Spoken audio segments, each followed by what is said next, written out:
from r/pro revenge. A lawyer's pro revenge on a wife beater. Let's call him Joe. I have to call him something. The man I ruined, but I can't call him by his real name. So let's call him Joe. Joe was a wife beater. I was hired by Joe's brother-in-law, the brother of the wife that Joe beat. My client was also Joe's ex-business partner. Aside from the whole, you beat up my sister thing, my client had another beef with Joe, a serious business beef. My client took it to court and gave me the case to handle. Joe and his lawyers fought me long and hard. Joe was confident that his bullshit and outright perjury would carry the day. It had always worked before. His bullshit and his fists had won him a good settlement with his ex-wife, free of child support. So maybe he thought that threats and lies would carry the day once more. But he was wrong. And after the trial, I had a judgment against him. A big judgment. Far bigger than he could pay. Joe twisted and he turned and he shimmied and shook. But after a while, I'd located and taken all his assets. It was easy, really. Joe had no thought of consequences, and so he didn't lawyer up until it was too late. If one of my clients ever sues you, you're in trouble, because my clients lawyer up before they even know your name. But Joe didn't lawyer up until the process server threw the papers at his feet, and by then, it was far too late.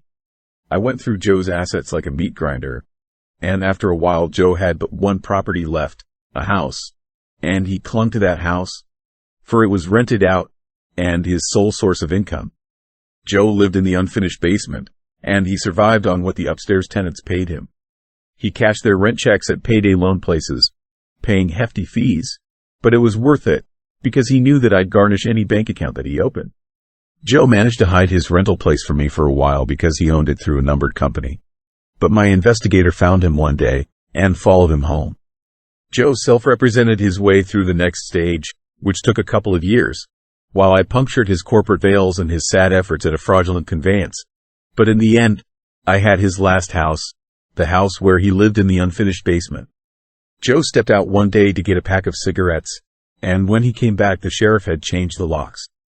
Can my client at least live in the basement? Joe's lawyer said to me, pro bono, because by this point Joe had nothing to pay lawyers. I knew the pro bono guy. He practiced law nearby. As I was talking to him, I could see pro bono guy's office window across the parking lot from my office tower window. Ask the purchaser, I said, it's out of my hands. And it was. I told Joe's lawyer that the new owner, a nominee, one of my client's employees, wouldn't let him back into his shitty basement apartment. Joe, a man who had owned this and that here and there and all over town, had just lost the last thing he owned on earth. Except for his truck. He still had his truck left. Joe's truck was this big-ass gas-guzzling beast that he drove around in. It was too old and too frail to be worth seizing, so I let Joe keep it. And I was glad I did that, because now the truck was where Joe slept. Until he made a mistake, and lost his truck, too. He lost his truck the day I got a phone call from the tenants at the house that Joe used to own. He came back, and parked his truck across the driveway, the tenant said, adding that Joe had gone nuts. He'd parked his truck there in a rage, out of spite, and then walked into town, saying he'd be back later that day to sleep in his truck. Could you get around the truck? I asked. The tenant could not. The driveway was blocked. I called one of the tow truck guys that I used to defend back in my criminal lawyer days, and in a couple of hours that truck was gone, and parked somewhere else, somewhere special, in accordance with my specific instructions. My guy wants his truck back, the pro bono lawyer said the next day when he called me. Not happening, I said. I stood in my office 15 floors above the parking lot, and looked down where I imagined my pro bono counterpart was standing in his office, facing the same lot. But you have no right to the truck, he said. He has no right to block a man's driveway, I replied. It was terrible, really, standing up high, pronouncing words that took away a man's final asset, the last thing he owned on earth. I imagined that this must be what God feels like, before he strips a man of everything and sends him to hell. Are you really going to make me go to court over this? Said pro bono guy. Do what you gotta do, I said, and pro bono guy said his client was coming in the next day to sign an affidavit, and then they were going to court to get the truck back. But I was unconcerned. The next day was bright and the sun was shining and it was 9 a.m. as I looked out the window and sipped my coffee. My phone rang. I picked up. It was pro bono man. Why did you tell me that Joe's truck was parked right outside my office? His voice was tight, and I could tell that he must have been shaking with anger. Is that so? I said, staring out at Joe's truck parked 15 stories below me.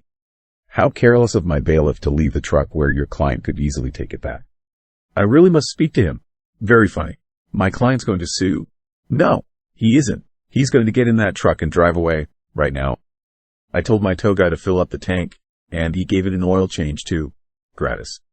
Tell your client to get in his truck and drive off, and that if I ever see that truck again, I'll seize it to satisfy the rest of my client's judgment. Pro bono guy tried to argue, but I was firm. Then I put the phone down and picked up my coffee. A few minutes later, Joe walked out of his lawyer's office and over to his truck. As he walked, I saw that there was no longer a bounce to his step. The joy had gone out of him. Joe wasn't the first guy the first ruined, and he won't be the last. But he is the only one whose final ruin I witnessed from on high, from my office. And it was one of the most powerful experiences of my life, watching a man walk to his truck, knowing that I had stripped him of everything else he had, and that he owed his possession of his last asset, his truck, to my mercy. Joe drove away, his big-ass ancient truck spilling clouds of smoke from the exhaust. I was pretty sure I'd never hear from him again, and I never did. Leave a like and a comment if you enjoyed this video and subscribe to our channel to make sure that you don't miss any upcoming videos.